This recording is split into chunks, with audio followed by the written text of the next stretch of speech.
उनके स्पिनर, उनके उनके फास्ट बॉलर्स बहुत अच्छे इस टाइम फॉर्म में, ऊपर से टॉप ऑर्डर भी अब चूँकि विराट परफॉर्म नहीं कर रहा जी, तो ये विराट कोहली अगर पाकिस्तान में होता तो इस टाइम पे वो टीम से बाहर कर दिया जाता अवाम की राय में। हमारी अवाम ऐसी है कि एक मैच में अगर कोई बंदा 100 कर देता ना तो उसको आसमान पे पहुंचा देती है, और अगले मैच में वो 0 करता है तो उसको ज़मीन पे उतार देती है। तो ये चीज़ें थोड़ी सी देखनी चाहिए, एक कंसिस्टेंसी आपको आनी चाहिए ना आपकी फील्ड में। जो भी आप काम कर रहे हैं आपको एक मुतवातर के साथ सपोर्ट करना चाहिए, उनको रहना चाहिए। लेकिन अब चूंकि अलमिया ये है कि विराट कोहली वहाँ पर पैदा हुए हैं, बाबर आजम यहाँ पर पैदा हुए हैं, मैं समझता हूँ बाबर आजम अगर पाकिस्तान के अलावा किसी और मुल्क के होते ना तो लोग उनको चूम चूम के रखते। यहाँ पर ही ये अलमिया है कि अपने स्टार्स को, अपने लोगों को इज्जत नहीं मिलती, और हमारे ही लोग अनफॉर्चुनेटली हमारे ही लोग देखे हमेशा मैं बड़ी मुख्तलिफ जगहों पर गया हूँ और वहाँ पर हमने जितने भी पाकिस्तानी एम्प्लॉयर्स देखे हैं, जो बिजनेसमैन देखे हैं, वो कभी पाकिस्तानी को नौकरी पे नहीं रखते। ये बड़ा दुख वाला अलमिया है, मैं आपको सही बता रहा हूँ। सही बात है। वो इसलिए नहीं रखते, वो कहते हैं जी ये हमें धोखा देते हैं, ये हमें डॉज करते हैं। लेकिन सरफराज धोखा नहीं देगा। नहीं, सरफराज ने धोखा नहीं दिया। सरफराज अहमद खैर अब माजी हो चुके हैं कप्तानी के हवाले से। मैं इस वजह से ये बात कर रहा हूँ कि देखें आप, हमें दुश्मनों की ज़रूरत नहीं है ना। हाँ जी, हमारे अंदर जो है वो लोग ऐसे बैठे हैं कि वो ही हमारे दुश्मन हैं। आप देखें कि पाकिस्तान टीम ने जो कारकर्दगी की, सब ने तनकीद की। तनकीद होनी चाहिए उनकी परफॉर्मेंस पे, ये पर्सनल अटैक्स होने चाहिए कि बाबर आजम ऐसे और शाहीन ऐसे, रिजवान ऐसे। यार आप वो, लेकिन एक चीज़ है, मैं समझता हूँ कि जो पाकिस्तान के लिए नहीं खेलता, जो इंडिविजुअल खेलता है, उस पर बैन करना चाहिए। चाहे वो सुपरस्टार हो, चाहे वो दुनिया का सबसे बड़ा प्लेयर हो, जरूरी है उसके ऊपर एक दफा बैन होगा ना, एक दफा बैन होगा, उसको एग्जाम्पल सेट किया जाएगा। आइंदा आने वाली 7 नस्लें जो क्रिकेट फील्ड में आएंगी ना, वो कभी इस तरह की हरकत नहीं करेंगी।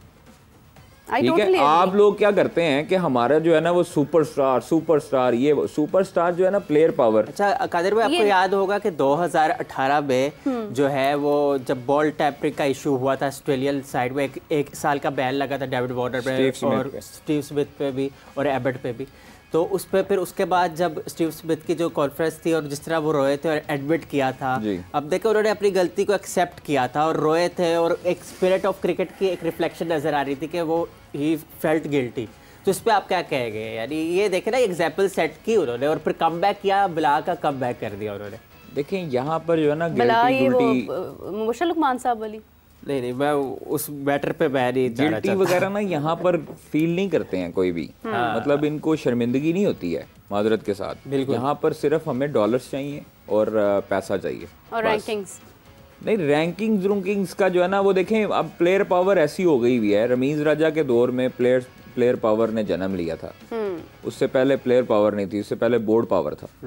जो भी चेयरमैन तो हालात भी मुख्तलिफ। रमीज राजा ने प्लेयर्स को इतनी पावर दे दी थी कि प्लेयर्स जो थे वो आपे से बाहर होने लगे। और जब प्लेयर्स आपे से बाहर हुए, उनके एजेंट्स जो है वो उनकी कंपनी जो है वो स्ट्रांग हुई। उन्होंने फिर प्लेयर पावर को हथियार बनाकर सिलेक्शन भी करवाई। उन्होंने फिर प्लेयर पावर को हथियार करवाकर बोर्ड को ब्लैकमेल भी किया।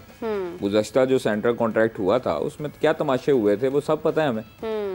कि मतलब एक पूरा महीना जो है वो बोर्ड के लोग जाते रहे, उधर जाके पूछते रहे कि भाई ये कुछ करें। श्रीलंका था आई थिंक वहाँ पर, तो वहाँ पर जो है वो सेंट्रल कॉन्ट्रैक्ट नहीं साइन हो रहे थे। वो प्लेयर्स कह रहे थे कि जी हमारी गेट मनी, ये जो गेट मनी से पैसा आता है उसमें भी हिस्सा दें, जो आईसीसी से प्रॉफिट आता है उसमें भी हिस्सा दें, हमारी वजह से आप लोगों की ब्रांडिंग होती है उसमें भी पैसा दें। तो ये कौन कहते थे? आज से पहले तो नहीं प्लेयर्स ने कहा, ये प्लेयर्स को जो ये तमाम तर शऊर दिया वो उनकी एजेंसी कंपनी ने दिया, जो उनके एजेंट्स थे, उनके मैनेजर्स हैं। कि भाई ये ऐसे होगा, ऐसे चाहिए, आप लोगों को पैसा चाहिए, आप लोगों को आपके नाम पे बोर्ड कमाता है, ये करता है, वो करता है, उनको उनके कान भरे गए। अब हुआ ये कि बाबर आजम और मुख्तलिफ जो सीनियर प्लेयर थे उन्होंने अपने अपने सेंट्रल कॉन्ट्रैक्ट बढ़ा लिए। अब जो जूनियर्स प्लेयर थे ना उनको भी शामिल किया, उनको कहा जी हम आप लोगों के ही बढ़ाएंगे। कितनी बड़ी ज्यादती के ऊपर वाला जो है वो 60 लाख ले रहा हो कैटेगरी का, और वही उसी टीम का खिलाड़ी नीचे 10 लाख रुपया ले रहा हो, तो बहुत फर्क है। अभी जो है वो खैर उसको कर रहे हैं चेंज सेंट्रल कॉन्ट्रैक्ट को, और जिसने लेना होगा वो ले लेगा, जिसने नहीं लेना होगा वो ठीक है ना ले। कादिर, अगर हम देखें अभी जिस तरह से बात हो रही थी टीम में सर्जरी की, और हम देख रहे हैं कि कुछ फैसले सामने आ भी रहे हैं, जिस तरह से नए टैलेंट को आजमाने की भी बात की जा रही है, बहुत अच्छी बात है। देखिए नया टैलेंट आना चाहिए, लेकिन पुराने खिलाड़ियों के बारे में हम ये भी नहीं कह सकते हैं कि हम उनको बिल्कुल ही एक तरफ कर दें। वो भी हमारे कौम का सरमाया है, हम उनसे बहुत सारी हमारी उम्मीदें अभी भी वाबस्ता हैं, और अगर उन पर काम किया जाए तो वो भी बेहतरी की तरफ आ सकते हैं। सो ये जो नया टैलेंट आजमाने तक की बात है, इसमें कितनी डेवलपमेंट है, कितने हकाइक हैं, प्लीज़ जाहिर कीजिए ज़रा। देखिए इसकी गुज़श्ता रोज़ भी मीटिंग हुई है, जिसकी फुटेज और तमाम तर चीज़ें जो है वो पाकिस्तान क्रिकेट बोर्ड ने जारी की हैं। उसमें डोमेस्टिक का जो स्ट्रक्चर है ना ख़ास तौर पर, हाँ। उस पर चेयरमैन पाकिस्तान क्रिकेट बोर्ड ने अब सख्ती की है कि भाई ये आप लोग पहले जो है ना वो पागल बनाते रहे हैं लोगों को, मुझे नहीं बनाएगा, और ये तमाम तर चीज़ें मुझे साबित करें, बताएं कि इसका स्ट्रक्चर क्या है। डोमेस्टिक में आप लोग डोमेस्टिक को रोते रहते हैं, डोमेस्टिक में इतने प्लेयर्स पड़े हैं, उन प्लेयर्स का हक क्यों मारते हो? ये पूछा गया, हर बंदे से पूछा गया इंडिविजुअली कि भाई ये जो प्लेयर्स थे, जो परफॉर्मर्स थे, ये क्यों नहीं है टीम में? जबरदस्त। सिलेक्शन कमेटी सोई भी थी। देखिए उस टाइम पे चेयरमैन ने इख्तियारात सिलेक्शन कमेटी को दे दिए थे। उस time chairman Pakistan cricket board जो हैं उन्होंने इंटरफेयर नहीं किया, ट्रस्ट किया ना, ट्रस्ट किया। हाँ। और उन्होंने तमाम तर इख्तियारात उनको दिए कि आप लोग फैसले करें, आप लोग क्रिकेटिंग सेंस को जानते हैं। हाँ। मैं एडमिनिस्ट्रेशन, अब वो खुद उसमें मुतहरिक नजर आ रहे हैं। अच्छा अब जो है ना वो अब इसमें नजर आ रहे हैं कि अब उन्होंने कहा जी कि मैंने आप लोगों के सर पे दिया था तो रिजल्ट देख लो। अब आगे चैंपियंस ट्रॉफी है, हमने होस्ट करना है, सारे इंतजामात भी मैंने देखने हैं, सारे स्टेडियम भी अपग्रेड करवाने हैं, तो आप लोग जो है वो आप लोग क्या करते आए हो पहले से? कादिर 1 मिनट होल्ड करें बिल्कुल इसी गुफ्तगू को। हमें ज्वाइन किया है हाफिज मोहम्मद इमरान साहब ने। अस्सलाम वालेकुम हाफिज साहब, कैसे हैं आप? बहुत शुक्रिया आपका। हाफिज साहब खबर अभी जारी कर रहे हैं कादिर पीसीबी के फैसलों की जानिब से, तो मैं चाह रही थी कि आप भी इसमें शामिल हों, तो कादिर प्लीज़ कंटिन्यू कीजिएगा।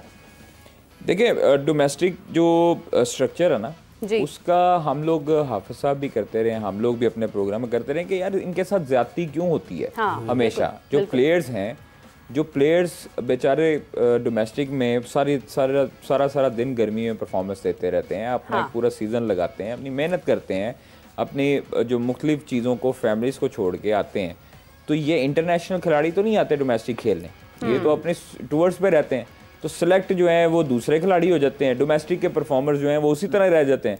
तो मसला तो ये है कि हमारी जो ग्रास रूट लेवल की क्रिकेट है या हमारी जो डोमेस्टिक जो लेवल की क्रिकेट है, क्लब लेवल की क्रिकेट है, उधर से टैलेंट अगर आता है तो वो जाता कहाँ है? सही बात, वो तो वेस्ट हो रहा है ना, उनकी तो उम्रें गुजर रही हैं। तो फिर आप लोग कहते हैं कि इफ्तिखार जो है उनकी 35 साल है, 40 साल है उम्र, तो उम्र तो फिर इसी तरह ही आनी है कि आप लोग एक पक्का करके जो है वो उसके बाद आप जब वो पक्की उम्र में पहुंचते हैं उसके बाद आप कहते हैं ये तजर्बाकार है। तो